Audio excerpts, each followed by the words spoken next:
Amoka's fight against power and pride. In the bustling city of Enugu, a powerful couple was widely admired, Onika and Zora. Their wealth was legendary, with a mansion so grand that people paused to marvel at the glistening windows and imposing gates. Yet, behind these walls, their union was anything but harmonious. Onika and Zora had been together for 15 years, but their marriage was a business arrangement orchestrated by their wealthy families to solidify their influence. To the outside world, they appeared as the perfect couple, but inside, they barely exchanged words unless it was to argue. Both Onika and Zora carried themselves with immense pride, never willing to compromise. Their rivalry simmered beneath the surface of their marriage, each one convinced of their superiority. However, the real source of tension lay in the pressure from Onika's family. They expected an heir, a child, to carry the family's legacy and inherit the wealth that had been meticulously built over generations. Though Onika had once dismissed the idea, he now felt the burden of expectation. One night, Onika decided to confront Zora about the matter, gathering his resolve in the vast, chilly dining room of their mansion. "Zora," he began, his voice weighted with emotion, "it's been years, and my family keeps asking when we'll have a child. I think it's time." Zora, flipping through a magazine, barely looked up. Her response was icy, "A child now? Why should I ruin everything I've worked hard for? You're asking me to risk it all." Her gaze was distant, indifferent to the prospect of family life. Onika's shock turned to frustration. He retorted, "You care more about your appearance than building a legacy. This family deserves an heir." Zora's expression darkened as she snapped, "I married you for wealth, Onika, not for love or children. If you want an heir so badly, find someone else." Onika stood in stunned silence as she stormed off to her separate room, leaving him to confront the hollowness of their marriage, bound by wealth yet devoid of warmth. Over the next few weeks, Onika and Zora's interactions dwindled to icy silence. Zora, unbothered, spent her days flaunting her wealth at lavish gatherings, indifferent to the pressure that weighed on Onika. As his frustration grew, Onika found solace outside their home, justifying his actions by convincing himself that Zora didn't care about him, so why should he care about her? Unbeknownst to each other, both had indulged in affairs to fill the void left by their loveless union. One afternoon, irritated by the household demands, Zora decided to hire a maid to handle her domestic responsibilities and serve as a buffer between herself and Onika.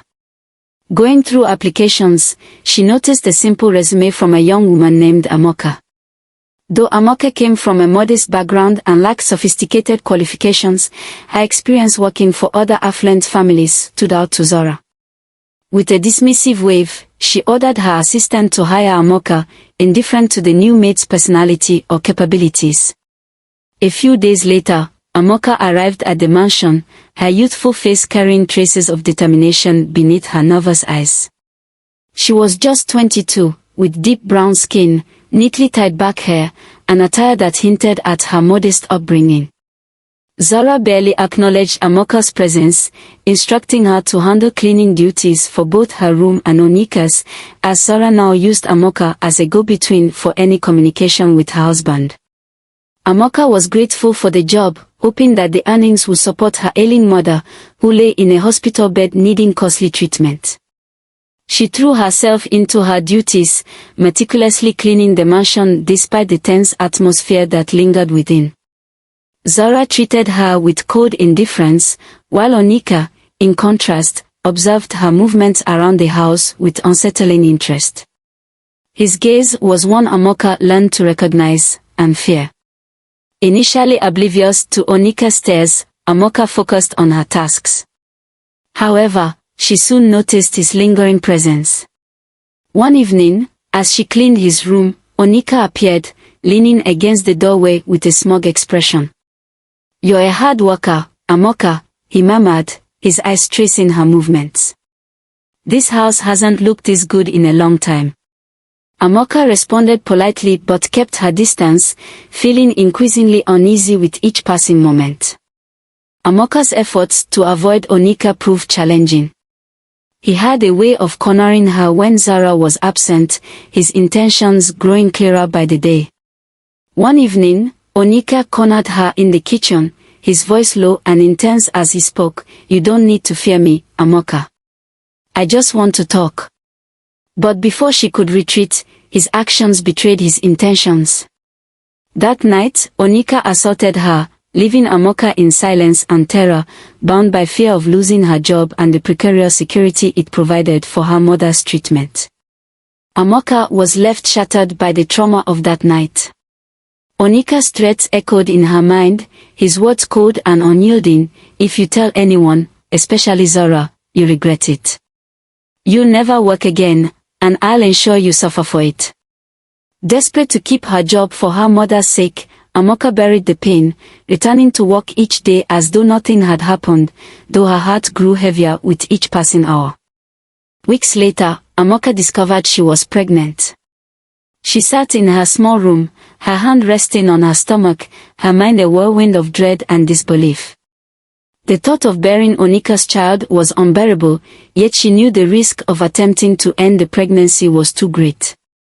With each day, hiding her secret became more difficult. Her heart pounded whenever she felt Onika's gaze on her, fearing he would notice the change in her and demand she handled it. One evening, when she could no longer bear the weight of her secret, Amoka gathered the courage to confront Onika. With Zora away at one of her social gatherings, Amoka approached Onika's office, her hands trembling as she whispered, "Sir, I need to talk to you." He barely looked up, dismissive, until she said the words he dreaded, "I'm pregnant." His face twisted in fury, and without a hint of sympathy, he ordered her to fix it, ignoring her pleas about the risks. When Amoka told him that she couldn't safely terminate the pregnancy, Onika's coldness intensified. "You were careless," he sneered, towering over her. "My family would never accept a child from someone like you." Though devastated, Amoka held her ground, realizing she had no one else to rely on. His final threat sealed her silence, but she knew that this was the end of her time at the mansion. As the months passed, Amoka's growing pregnancy could no longer be hidden, and one day, Zora took notice. During a casual gathering at the mansion, one of her sharp-eyed friends leaned over, whispering, "Your maid seems to be expanding. Are you sure she's not pregnant?" Zora's eyebrows arched in surprise, and the suspicion gnawed at her until she summoned Amoka to confront her directly. Under Zora's piercing gaze, Amoka tried to keep her composure. But when Zora demanded, "Are you hiding something from me?" she knew there was no point in lying. She answered in a trembling voice, "Yes, ma'am, I'm pregnant." The shock on Zora's face quickly transformed into anger. Without missing a beat, Zora spat, "Who is responsible?" But when Amoka remained silent, Zora's intuition connected the dots. "It was Onika, wasn't it?" Zora hissed, her tone venomous. Though Amoka couldn't bear to confirm, her silence told Zora everything. In a fit of rage, Zora ordered her to leave immediately, declaring, "I don't care where you go, but you're not staying in my house." Desperate, Amoka begged to stay, explaining her need to support her mother. But Zora was unmoved, calling for security to have her thrown out if she didn't leave willingly. With nowhere else to go, Amoka left the mansion, clutching her few belongings as she walked into the uncertain night. Days later, her world collapsed further when her mother passed away, her illness worsening without the treatment Amoka could no longer afford. Alone, grieving, and pregnant, Amoka wandered the streets of Enugu, wondering how she would survive the impending future. Time passed, and Amoka gave birth to triplets, 3 boys who, despite everything, brought light into her dark world. Emeka, Chimika, and Namdi, each with Onika's strong features and wide eyes, were her pride and joy, her only family. But life as a single mother was a constant struggle. With no job and no support, she resorted to hawking goods on the streets to provide for her children, each day a new test of resilience. Enugu's bustling markets became her life's backdrop, her sons by her side as she weaved through crowds, calling out to potential buyers. The harsh reality of her existence took a toll, yet Amoka's fierce determination kept her moving. Her boys grew quickly, learning to help her where they could, and through the hardship, she reminded herself that they were her reason to keep going. Meanwhile, Onika and Zora's cold marriage persisted. The couple's life in the grand mansion remained as hollow as ever. While Zora busied herself with maintaining her appearance and social status, Onika buried himself in work and affairs, but a gnawing emptiness grew in him over the years. The absence of a family, a true legacy, began to weigh on him. One evening, as Onika sat in his study, the image of Amoka resurfaced, stirring a pang of guilt. He remembered her final plea, her frightened eyes, and the day she left his life. For the first time, he wondered what had become of her. Did she survive? Did the child survive? The questions haunted him, but he knew he'd done nothing to help her or ease her pain. Across town, Amoka continued to navigate her challenging life. The boys, now 5 years old, had become a strong, resilient unit, and despite their humble surroundings, they were bound by a fierce love for one another and their mother. Emeka, Chimeka, and Nnamdi understood that their lives weren't like those of other children, yet they admired Amoka's strength and cherished the small joys they found in their everyday life. One scorching afternoon, Amoka found herself hustling through the crowded streets, her sons by her side as they called out to drivers stuck in the relentless Enugu traffic. A sleek car pulled up, its windows rolled down as a familiar voice called out to her, "You there, young woman, come here." Amoka's heart skipped a beat. It was Onika, seated in the back, his face bearing an expression of disbelief and perhaps something else, remorse. Onika hadn't expected to see Amoka, much less with 3 boys who looked strikingly like him. His heart raced, realizing the truth he had denied years ago. Motioning to his driver, he ordered the car to stop, stepping out to face Amoka. She, in turn, froze in place, clutching her son's hands, her emotions a wall of anger, fear, and confusion as memories of that night resurfaced. The boys watched the man standing before them, sensing the tension in the air. "What do you want?" Amoka's voice was barely more than a whisper. Onika's mouth went dry as he stumbled over his words. "Amoka, I didn't know. I didn't realize what I'd done. I was wrong." But Amoka, angered by years of pain, shot back, "You threw me away when I needed you most. Now, after all this time, you show up and pretend to care." Onika's eyes shifted to the boys, who were staring up at him, silent yet curious. The resemblance was undeniable.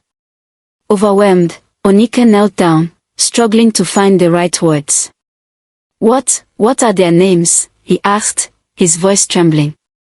Amoka looked at him for a long moment before answering, "Emeka, Chimeka, and Nnamdi."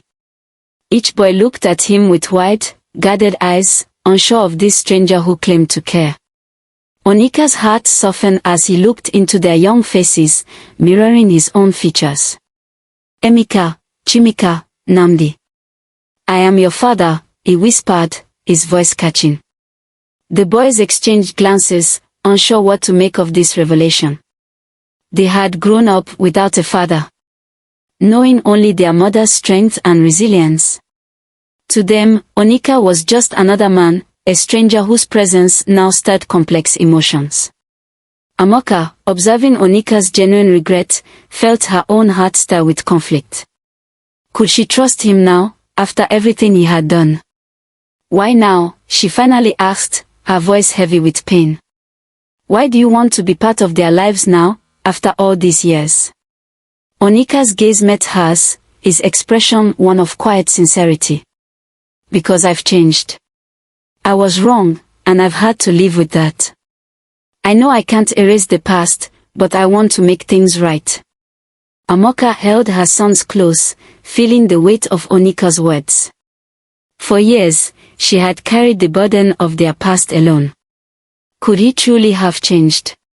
She wanted to believe him but was terrified of letting him back into their lives only to be hurt again. The boys looked up at her, sensing the importance of this moment, but they remained silent, waiting for her decision. If you really want to be part of their lives, Amoka said, her voice steady despite her racing heart, then you have to prove it, not with words, but with actions. I won't let you come and go as you please, Onika. If you fail them, you'll never see us again. Do you understand? Onika nodded, a look of relief washing over him as he promised, I'll prove it, Amoka. I swear, I'll do whatever it takes. In the following weeks, Onika returned to see the boys regularly, bringing gifts, food, and necessities they had never had before. Amoka was worried but watched as he made an effort to play with the boys, learn their interest, and spend time getting to know them. Slowly, the boys began to warm up to Onika, and he found himself cherishing each moment, humbled by the innocence and resilience they carried despite their struggles. Though it was difficult, Amoka started to believe in Onika's transformation. He seemed different, gentler and more willing to listen. Yet, every interaction brought back memories of their painful past, reminding her of the fear she had lived with for so long. But for her son's sake, she allowed herself to hope, telling herself she would protect them if he ever let them down. Back at the mansion, Zora remained oblivious to Onika's growing involvement with Amoka and the boys. She continued her life of social gatherings and self-indulgence, assuming that Onika's silence was a sign of submission. But Onika knew he couldn't keep his secret forever. As his bond with his sons deepened, he knew he would eventually have to confront Zora about the truth. One evening, after spending a long day with Amoka and the boys, Onika pulled her aside, his face serious. I want to do more for you and the children, he said. I want you all to come back to the mansion. The boys deserve a better home, and I want to be there for them every day. Amoka's heart skipped a beat, her emotions torn. The mansion was a symbol of her trauma, but she also recognized the chance for her children to have a stable life. After a long moment of silence, Amoka finally agreed, though with a sense of caution. All right, she said softly, but if you hurt them, I won't forgive you. Onika nodded, his face filled with determination. I won't, Amoka. I'll do whatever it takes to make this right. And so, for the first time in years, Amoka returned to the mansion, her sons beside her, as they stepped into the home that had once cast her out. As the boys settled into their new rooms, filled with toys and comforts they had never known, they looked at Amoka in awe. Though the transition was difficult, she watched with cautious optimism as Onika showed them genuine care, spending time with them every day. Despite her fears, she saw the sincerity in his actions and allowed herself to hope for a better future. But Zora's oblivious peace would soon shatter. One morning, as she returned from a weekend away, she noticed the boys' belongings and the faint sounds of children laughing in the garden. Confused and suspicious, she stormed into the living room, where she found Onika waiting. What is going on here? She demanded, her voice cold. Why are there children in my house? Onika didn't flinch. With a steady voice, he confessed everything, the affair, the triplets, and his journey toward redemption. These children, Emeka, Chimeka, and Namdi, are my sons, Zara. I made mistakes, but I'm determined to be a father to them. Zora's face twisted in fury. You cheated on me with a maid, and now you expect me to accept them. I will never agree to this, and I'll never agree to a divorce. You'll regret this, Onika. Undeterred by her threats, Onika stood his ground. I don't care about the money or the status anymore, Zara. I care about my family. If you want the mansion, take it, but I want a life with Amoka and my sons. After a bitter legal battle, Zara, vengeful and unwilling to let go, took what she could in the divorce settlement. But for Onika, the price was worth it. Free from his hollow marriage, he embraced his new life, standing beside Amoka and his sons as they built a future of love and resilience, knowing they would face every challenge together. I hope you enjoyed the tale. If so, please like the video, comment, share it with your family and friends, and don't forget to subscribe to the channel and turn on the notification bell for more enchanting tales like this one. Goodbye.